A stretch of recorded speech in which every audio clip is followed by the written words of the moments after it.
या ठिकाणी सकल ओबीसी समाज नांदेडच्या वतीने जिल्हाधिकाऱ्यांना निवेदन देण्यात आलं।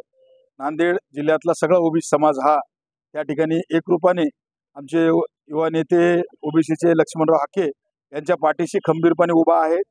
ओबीसी समाजाची एकच मागणी आहे की जे आमचं जे आरक्षण आहे त्याच्यावर इथल्या प्रस्थापित समाजानं अतिक्रमण करण्याचं जे काम राज्य सरकार करत आहे ते आमच्यावर अतिक्रमण करू नये, प्रत्येकाला आरक्षण द्यावं, पण आमच्यावर अन्याय करून कुठलंही आरक्षण देऊ नये या मताचे आम्ही ठाम आहोत। या ठिकाणी सरकारनं कुठलाही आमच्यावर जुलूम करणारा अध्यादेश काढला तर आम्ही ओबीसी खपवून घेणार नाही, आम्ही रस्त्यावर उतरू, आम्ही सुद्धा आमची ताकद दाखवू, आम्ही सुद्धा आमची शक्ती दाखवू। म्हणून या ठिकाणी नांदेडच्या सकल ओबीसी समाजाच्या वतीने सरकारला इशारा आहे की त्या ठिकाणी कुठलाही जीआर आणून आमच्या आरक्षणावर अतिक्रमण करू नये आणि आमच्या लक्ष्मणराव हाकेंचं उपोषण ताबडतोब सोडवं। जे काही त्यांनी लेखी मागितलेलं आहे ते त्वरित सरकारनं आमचं आरक्षण त्या ठिकाणी कुठलंही अतिक्रमण करणार नाही असं लेखी जे हाके साहेबांनी मागितलेलं आहे ते त्वरित द्यावं आणि त्या ठिकाणी त्यांचं उपोषण सोडावं।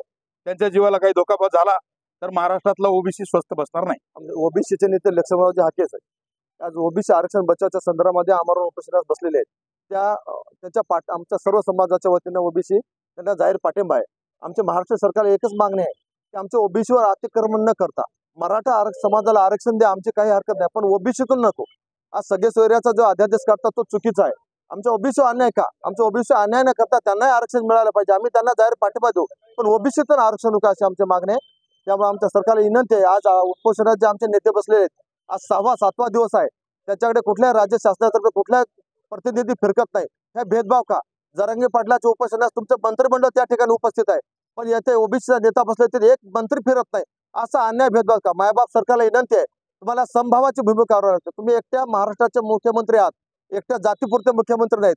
छत्रपती शिवाजी महाराजांची शपथ घेऊन सांगता की आम्ही आरक्षण देऊ, ते बी ओबीसीतून देऊ, ही चुकीची भूमिका आहे। तुमच्याकडे संविधानिक पद आहे, तुम्ही आरक्षण बिलकुल मिळालं पाहिजे मराठा समाजाला, पण ओबीसीतूनच का? तुम्ही सर्व समाजाचे प्रतिनिधित्व आहात, सर्व समाजाचे मुख्यमंत्री आहात, एका जातीचे मुख्यमंत्री। विनंती आहे तुम्हाला सर्व जातींना सोबत घेऊन चालावं, हीच अपेक्षा तुमच्याकडून।